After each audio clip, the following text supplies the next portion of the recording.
एक नई नवेली दुल्हन, एक हनीमून ट्रिप और एक ऐसी शर्त जो किसी की जान ले सकती है।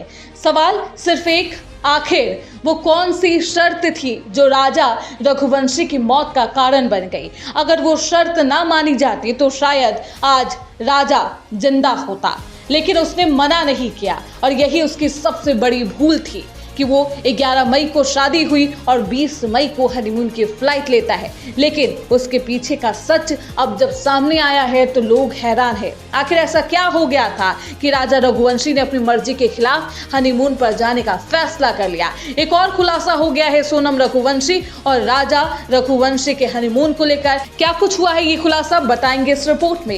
एक ऐसी शर्त जिसके सामने राजा रघुवंशी अपने घुटने टेक देता है और उसके बाद वो हनीमून पर चला जाता है। भले ही ये कहा जा रहा है कि राजा का मन नहीं था हनीमून पर जाने को लेकर, लेकिन सोनम ने कुछ ऐसा कह दिया जिसके बाद राजा रघुवंशी खुद को रोक नहीं पाया और उसकी बात मान लेता है। शादी के महज 10 दिन बाद पति को खौफनाक मौत देने के आरोप में गिरफ्तार की गई सोनम रघुवंशी को लेकर लगातार नए खुलासे हुए। मेघालय पुलिस का ये कहना है कि सोनम हनीमून नहीं बल्कि हत्या के लिए राजा को लेकर शिलोंग पहुंची थी। मर्जी के खिलाफ हुई इस शादी से सोनम खुश नहीं थी और इसलिए वो राजा को अपने करीब आने से भी लगातार रोक रही थी। मीडिया रिपोर्ट्स में ये कई दावे किए गए कि राजा को अपने करीब आने से रोकने के लिए ही उसने कामाख्या देवी के दर्शन की शर्त रख दी थी। सोनम शादी के महज 4 दिन ही ससुराल में राजा के साथ रही। इसके बाद वो मायके चली गई और एक रिपोर्ट में ये भी कहा गया कि सोनम ने ससुराल में रहते हुए अपने प्रेमी राजा को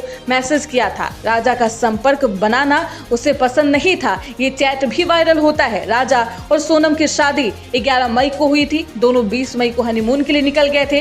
राजा तुरंत इस हनीमून ट्रिप के लिए तैयार भी नहीं था, लेकिन सोनम ने ही राजा को हनीमून पर जाने के लिए मनाया था। बिना बताए टिकट भी बुक किया। कथित तौर पर सोनम ने राजा से यही कहा कि वो पहले कामाख्या में देवी माँ के दर्शन करेगी और उसके बाद ही उसके साथ संबंध बनाएगी। सोनम हत्या की तैयारी और सुपारी किलर्स के वहां पहुंचने के लिए समय व्यतीत करना चाहती थी। इसके अलावा वो राजा को अपने संग संबंध बनाने से भी रोकना चाहती थी और इसके लिए कई बहाने बनाती थी। किसी को लेकर उसने शर्त रख दी थी जिसकी वजह से राजा रघुवंशी को भी सोनम के साथ हनीमून पर जाना पड़ गया और यहीं से ये खौफनाक स्क्रिप्ट लिखी जाती है जिसमें खुद सोनम ने अपने पति की ही जान ले ली। बेवफा सोनम अब किलर बन चुकी है। इस पूरे मामले पर कई खुलासे भी हो रहे हैं। पुलिस ने चारों आरोपी को गिरफ्तार कर लिया है। चारों से पूछताछ की जा रही है।